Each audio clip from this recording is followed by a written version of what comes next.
Okay, so I'm David Irani. I'm also a faculty member here in the MS Center at U of M, and I'd like to extend my welcome to everyone for coming out this morning. I'm going to take a sort of very different tack here from what you've heard already and talk about the role of what I've called non-traditional MS therapies. So I'm not going to talk about the various medications that are in various stages of testing or have been approved in the use in patients with MS, but I'm going to talk about things that have been proposed as treatments that we commonly face when patients come to the clinic and they ask questions about it. So as I've given this talk for several years now at this conference, and as I put it together at various stages for different presentations, I started from the perspective of, well, what are patients coming to the clinic and asking me about that they want more information about regarding things they've heard, things they've read, things friends have told them about managing their multiple sclerosis. So a couple of years ago, I took on the sort of thorny issue of this condition known as CCSVI, which has been a theory that's been touted as a cause of MS, where the veins that drain blood out of the brain and the spinal cord may get blocked up. And patients had been inquiring and pursuing a form of treatment called liberation therapy, which is designed to unblock veins. So we went through all that information. That theory has largely been discredited through a variety of studies, but again, it was a hot button issue a few years ago, and so we've talked about it at previous years at this conference. We've talked about stem cell therapies and ways to promote regeneration and repair in patients with MS previously.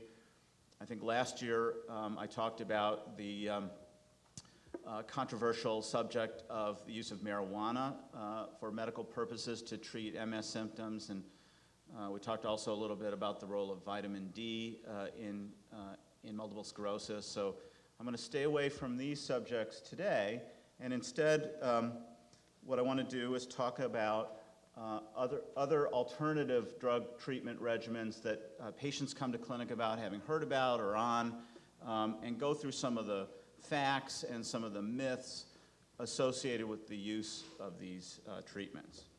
Now, there's a long list of things that qualify in this regard, and these aren't just actually drugs. There are a variety of different types of interventions, hyperbaric oxygen, bee venom, etc. So this is a sort of shortened list of things that patients commonly have questions about. And again, what I want to do today is take on a number of these one by one, show you whether there have been medical studies actually examining their role in patients with MS, and try to help people decide whether these are appropriate things to pursue or not in the treatment of multiple sclerosis. So I want to start with this compound called procarin, and this is actually a story that's been going on now for a number of years. It's sort of quieted down, but it was championed by an individual, Elaine Dulac, who's a nurse. And Ms. Dulac was diagnosed with MS in the late 1980s, and as a healthcare professional, she started to look into a variety of different complementary and alternative forms of treatment that were available. Remember, this precedes the availability of the injectable disease-modifying therapies back then. And so she got interested in the use of histamine and caffeine, and in particular, a combination of these two compounds that was delivered transdermally, which means through the skin. So the original substance was an ointment that she would put on the skin, and you would cover it with saran wrap. Now there are actually little procarin discs that are made. So she founded a company and in 2000, that company sponsored a trial of Procarin in patients with MS.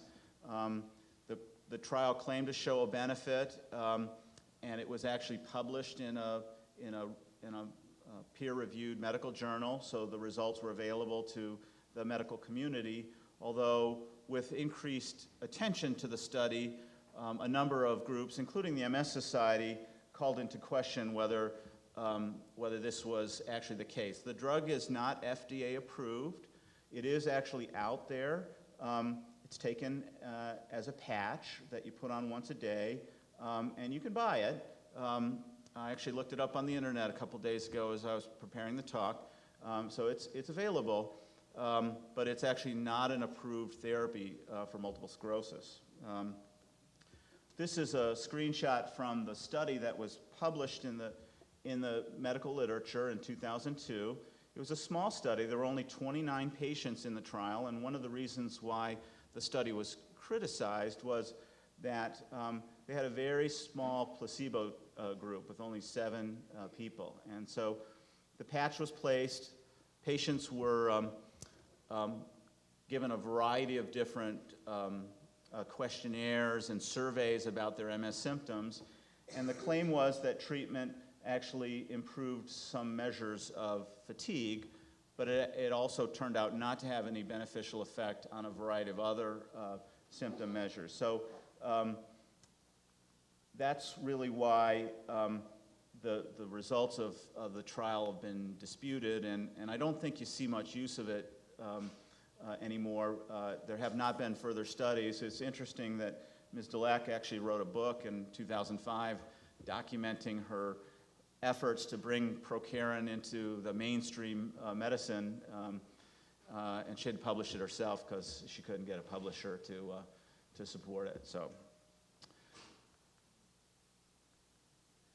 the other thing that, the other drug that I want to talk, but I think that highlights an important point, which is the concept of repurposing medications that are used in one condition or one disease to see if they might work in other situations. And here's another example of that. So there's a drug that many of you may have heard about. It's called Naltrexone. It's been around for many years. This is the chemical structure of the drug. And it was found that this drug blocks a type of receptor in the brain called opioid receptors. And these are the receptors that narcotic medications block when they are used to treat pain, but they are also the receptors that drugs of abuse, such as heroin, bind to. And so naltrexone was developed to prevent drugs like heroin from stimulating these receptors. So it's an approved drug, and it's used to treat drug and alcohol dependence. So it's used chronically, and it's given typically to patients at a dose of about 50 milligrams per day. Occasionally it can cause some liver problems or sleep disturbances. So a couple of decades ago, the concept of using this compound naltrexone at very low doses emerged, and it was in the 1980s. It was in the beginning of the AIDS epidemic, and patients with HIV infection, patients with cancer, patients with certain autoimmune diseases started to take naltrexone at low doses. There were clinical trials that started in MS thereafter. The idea was that it was protecting the brain's myelin-producing cells in some unknown manner, but it was used at doses that were very low compared to the 50 milligram per day doses that were used for drug and alcohol dependence. I want to show you this, which was from a study done by a group of MS specialists at the University of California in San Francisco at the MS Center there, so a really well-regarded, well-established MS group. They did a pilot study of testing this compound, low-dose naltrexone, and they tested various quality of life measures in patients. So what they did was they assembled a group of surveys and questionnaires that patients received at the entry into the study and at various time points thereafter. And they recruited 80 patients, half of whom, and divided into two groups, half of whom were started on the drug, the other half who were started on a placebo, and they took it for a period of 8 weeks, and then the questionnaires were repeated. Then there was a week period where the drug was washed out, and then the groups were reversed. So the patients that received naltrexone first got the placebo, and the patients who received a placebo then got naltrexone. This is called a crossover study. And these are some of the figures from the study. When you do questionnaires, it's very amenable to quantification. So you can get scores on questionnaires, and they compiled the scores in the patients that were taking low-dose naltrexone versus placebo, and you can do statistical comparisons. So you can see here's a particular index where the naltrexone patients had this amount of improvement in the score versus patients who were on the placebo had this amount of improvement, and you can see that there is a benefit. This is something called the mental component summary. So it's a survey about patients' mental functions. There's another one called the mental health inventory, which was a survey of depression-type symptoms. Here's one about pain perception and pain effects. So you can see that the low-dose naltrexone did actually have some benefit. And then in other surveys, mostly of physical function, there seemed to be no effect. So the authors of this study concluded that the low-dose naltrexone was safe. Their patients didn't seem to have any significant complications or serious side effects from the treatment, that it actually did improve the quality of life in patients when they used mental type measures, so depression, pain, cognitive function, but it really had no measurable effect on physical functions, fatigue, bowel and bladder function. So from time to time, patients come into the clinic. We don't know quite what to tell them about whether this therapy is useful. It's been prescribed by them, by other providers, and so these are some of the studies now that help us counsel patients and help them make decisions about whether this is an appropriate treatment going forward. The next one I want to take on is bee sting therapy, and I just quickly want to ask the audience, how many people have heard about the use of bee stings as treatment for MS? So about half of you are raising your hand here, so that's interesting. For those of you who haven't heard about it, it's exactly what it sounds like. It's using the sting of live bees to relieve certain symptoms of MS. Sounds kind of crazy, but the question is there any science behind it? So this is also known as bee venom therapy or apitherapy, and there's actually an American Apitherapy Society that I recently learned about, and I was really surprised to learn that there are many thousands of people out there. They're not necessarily healthcare professionals, but they're people who are offering this kind of treatment to patients with a variety of different disorders. On the MS Society website, the claim is that thousands of people have tried this. I don't really know how you can track that, but it's really something that doesn't have any guiding principles in terms of how much and where and how often you should use the bees as treatment. So there was a medical study that was actually done and published in the medical literature. This was done in the Netherlands, and they surveyed a group of patients and randomly assigned them to either get the bee sting therapy or no bee sting therapy, and they did the same sort of crossover design where after an interval of time the two groups were switched. And what did they find? Well, it turns out that it was well tolerated by patients, so obviously you can't be allergic to bee stings to do this, but in the group of patients that received the treatment, there were no serious complications or side effects, but unfortunately there was no measurable benefit of it either. And they looked both at the MRI changes over time and the clinical symptoms like relapses and quality of life measures. So it was unfortunate that the treatment did not really show any measurable effect in patients with multiple sclerosis. And so at this point, it's really hard to justify the use of this intervention in patients with MS, particularly because it's, it hurts to get stung by a bee, and then there are occasional people who have very serious and sometimes life-threatening allergies to bee stings. So it's not something to be done lightly. I want to take a couple minutes to talk about hyperbaric oxygen, because from time to time I get asked about this. As the name implies, it uses oxygen at levels higher than are present in normal atmosphere as a medical treatment. So in the normal atmosphere, the oxygen concentration is somewhere between 20 and 25%. But in this setting, patients actually breathe 100% oxygen, and the atmospheric pressure is increased somewhat from normal. And that allows the number of oxygen molecules to be greatly increased in the bloodstreams. And so it involves the use of these chambers where you get in. They actually have little helmets now that you can just put over your head.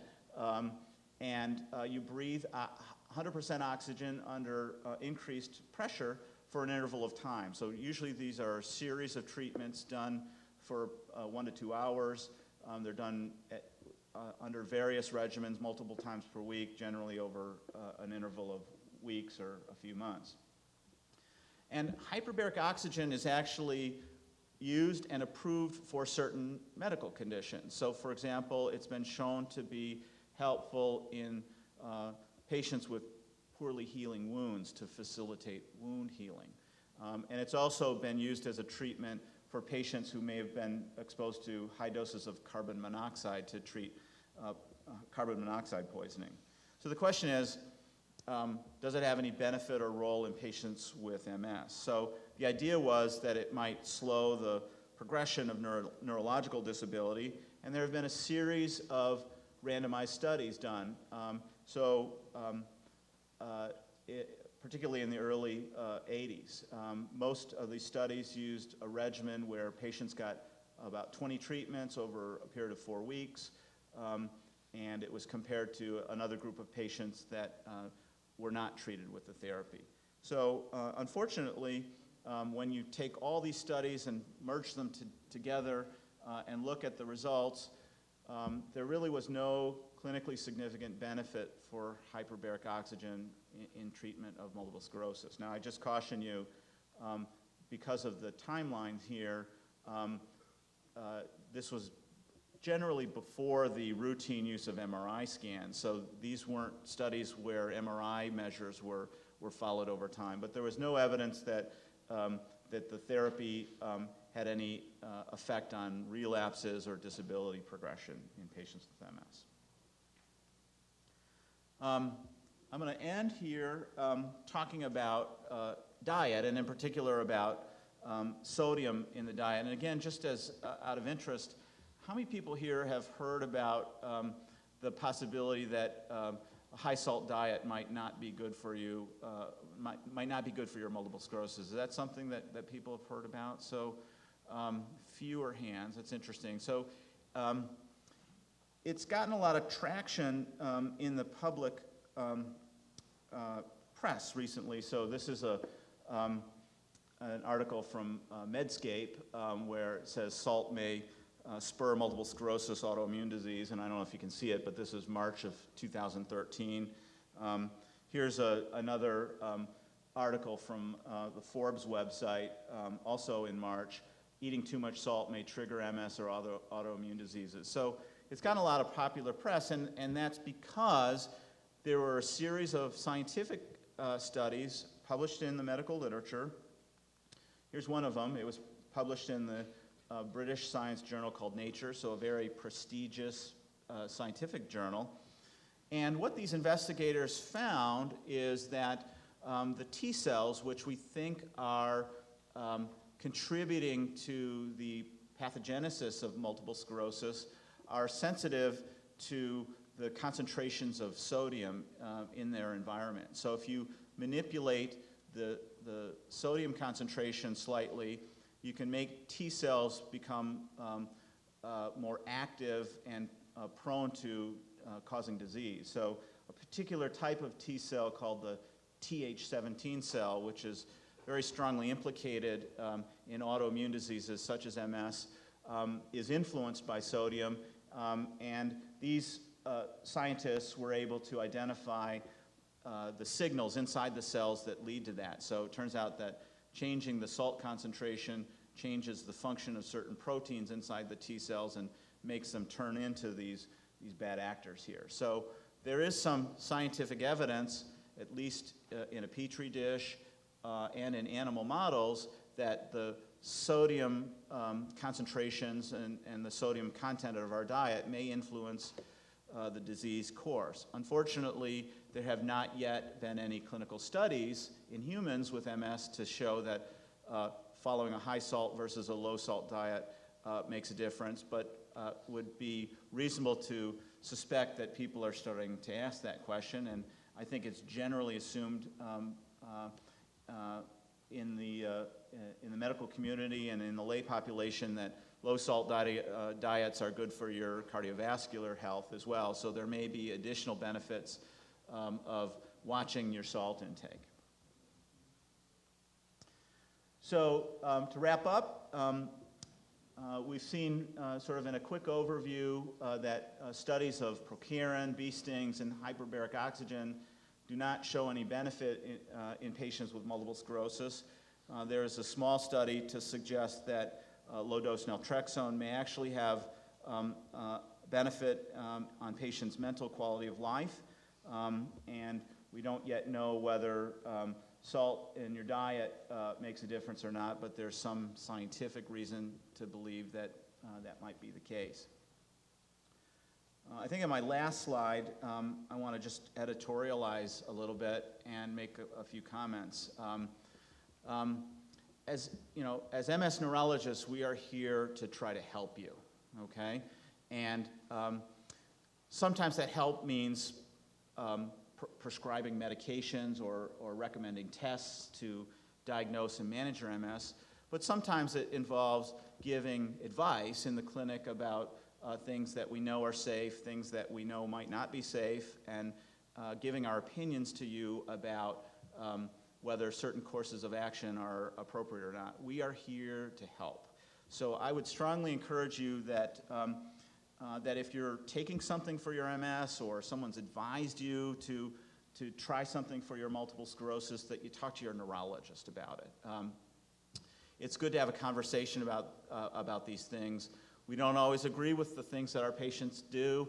Our patients don't always agree with the advice that we provide them, but I think dialogue is really important. I would encourage you to read, ask questions about things that you're thinking about taking for your MS, or procedures or protocols that you're thinking about doing for your MS. I've had conversations with patients in the last few years who were very intrigued and interested in pursuing liberation therapy for their multiple sclerosis, even though I was unaware of any evidence that it was going to be beneficial. It's a procedure that has some risks. It's not going to be covered by your insurance. I want to make sure that people are making decisions about their health with all the appropriate information available to them. I'm not here to try to reverse your decision making. I'm here to try to help you make the appropriate decisions. And then, you know, last but not least, it's sort of a cliche, but you know, beware of unrealistic claims about things you read or see out there on the internet. If it sounds too good to be true, maybe it is. And so ask your neurologist. If you have any questions about the things that we've talked about, I would encourage you to write them down on your index cards.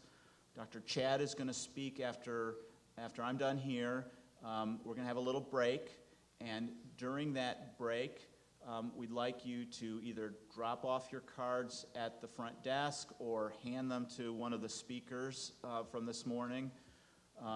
We're going to assemble those questions in hopefully a somewhat organized manner, and that's going to guide our panel discussion that will be the last step of our presentation this morning. So thanks for your attention, and Ed, you're up.